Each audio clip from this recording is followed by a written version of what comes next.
नमस्कार and welcome to astral solution 5। मैं हूं सुगंधा। हमारी बेसिक एस्ट्रोलॉजी की सीरीज को आगे बढ़ाते हुए आज मैं आपको पांचवें भाव के कारक बताऊंगी। All the significance of fifth house. पांचवा भाव पहले भाव की तरह ही एक बहुत ही महत्वपूर्ण भाव है, क्योंकि इसके पीछे दो कारण हैं। पहला कारण है कि पांचवा भाव कारक है बुद्धि का और संतान का, और दूसरा कारण ये है कि पांचवा भाव त्रिकोण भाव है। हमारी कुंडली में पहला, पांचवा और नवा भाव त्रिकोण भाव कहलाता है। ये धर्म त्रिकोण होता है। इसीलिए अगर किसी भी व्यक्ति की कुंडली में पांचवें भाव में क्रूर ग्रह बैठे हैं, मेलेफिक प्लैनेट्स हैं, तो वह दर्शाते हैं उस व्यक्ति की पिछले जन्म की पुण्य दोषों को। और इसके उल्टा अगर किसी व्यक्ति के कुंडली में पांचवें भाव में बेनिफिक प्लैनेट्स बैठे हैं, शुभ ग्रह बैठे हैं, तो वह व्यक्ति के पूर्व जन्म के पुण्य कर्मों को दर्शाते हैं। इस भाव का कारक होता है जुपिटर, क्योंकि जुपिटर कारक है एक्सपेंशन का और हमारे ज्ञान का। तो हमारा एक्सपेंशन, हम लोगों का एक्सपेंशन होता है हमारे बच्चे, इसीलिए इस भाव से बच्चे भी देखते हैं, हमारे संतान का कारक हो जाता है। Fifth house is house of intelligence, is the place of mind. किसी भी व्यक्ति की बौद्धिक क्षमता, उसकी क्रिएटिविटी, सेल्फ एक्सप्रेशन, उसकी सोच कैसी है, ये सब फिफ्थ हाउस से देखते हैं। हमारा ज्ञान अर्जित करने की कितनी क्षमता है, किस तरीके का हम स्कोर कर पाएंगे, कैसा हमारा आईक्यू लेवल है, ऑल इन ऑल आपकी एजुकेशनल अचीवमेंट कैसी रहेगी, ये फिफ्थ हाउस से ही देखते हैं। यहाँ पे एजुकेशन, हम हायर एजुकेशन नहीं लेते हैं, जो कि आपकी पीएचडी, रिसर्च और डॉक्टरेट वगैरह होती है, वो नहीं देखते हैं। लेकिन जो भी आपका ग्रेजुएशन लेवल पे या कोई स्पेशल एजुकेशन होती है, वो सब फिफ्थ हाउस से देखते हैं। फिफ्थ हाउस से हम किसी भी व्यक्ति का विचार भी देखते हैं, और इसीलिए राइटिंग स्किल्स भी फिफ्थ हाउस से देखी जाती हैं, थर्ड हाउस के साथ साथ। क्योंकि फिफ्थ हाउस किसी भी व्यक्ति का विचारों को बहुत ज्यादा इन्फ्लुएंस करता है, because this is place of mind. पांचवें भाव से हम व्यक्ति की नवीन सोच देखते हैं, इनोवेटिव थॉट प्रोसेस। कोई भी व्यक्ति कितना क्रिएटिव है, किसी भी टॉपिक पे उसकी किस तरीके से एक्सपर्टीज है, मैनेजमेंट स्किल्स हैं, ये सब पांचवें भाव से देखते हैं। पांचवें भाव से आप समझ सकते हैं कि मेमोरी के साथ साथ थॉट प्रोसेस भी इन्फ्लुएंस होता है किसी भी व्यक्ति का। क्योंकि ये धर्म त्रिकोण है, इसीलिए इससे ये भी देखते हैं कि व्यक्ति की हिस्ट्री में कितनी समझ है, या वो कितना इंटरेस्टेड है हिस्ट्री को पढ़ने में और समझने में। इसी के साथ साथ कोई व्यक्ति ऑकल्ट प्रैक्टिसेस में कितना सक्सेसफुल होगा या कितना इंटरेस्टेड होगा, ये भी देखते हैं। मंत्र सिद्धि, मंत्र साधना, शास्त्रों का ज्ञान, इंट्यूटिव पावर्स, ये सब फिफ्थ हाउस से देखते हैं।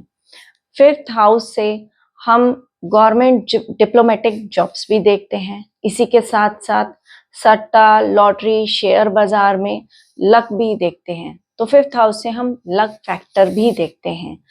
कोई व्यक्ति अगर पिछले जन्म में कोई साधना में था, तो इस जन्म में उसका अगर पांचवा भाव बहुत अच्छा है, तो वो अपनी साधना को आगे बढ़ाएगा। क्योंकि कोई भी व्यक्ति अगर पिछले जन्म में एक बहुत अच्छा साधक था, तो उसके अपने पुण्य कर्म बहुत ज्यादा हो जाते हैं, उसका पांचवा भाव अपने आप ही बहुत अच्छा हो जाता है, और वो पिछले जन्म में जहां तक साधना हुई थी, उसके बाद इस जन्म में वो अपनी साधना को आगे बढ़ाता है।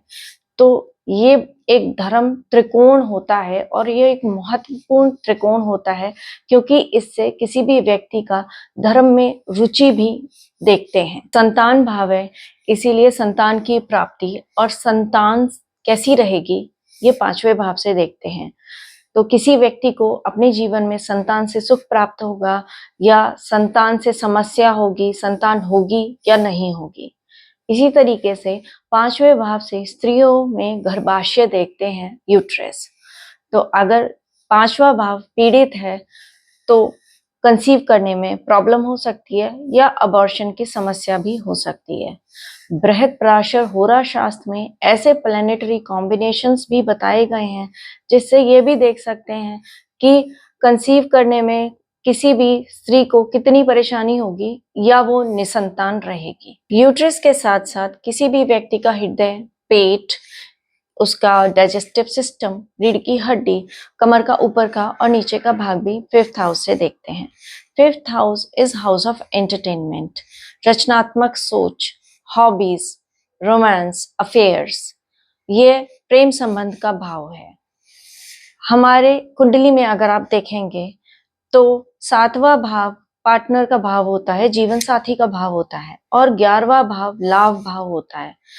और काउंट करने पे आप देखेंगे कि 5वां भाव जो है वो 7वें भाव से 11वां भाव पड़ता है।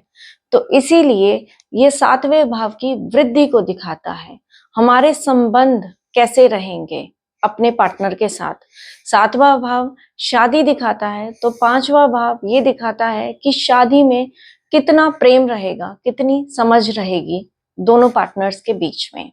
Fifth house is place of mind.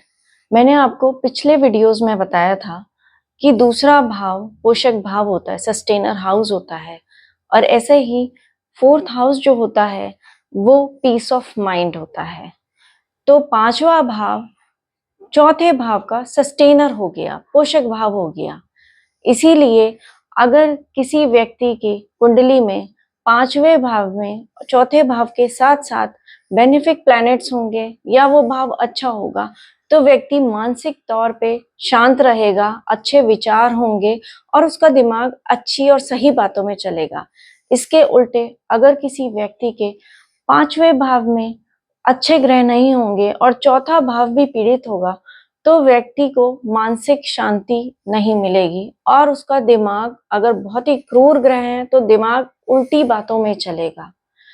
तो आपने देखा कि 5वें भाव से कितनी सारी चीजें देखते हैं और हमारी लाइफ के लिए ये कितना एक इम्पोर्टेंट भाव है।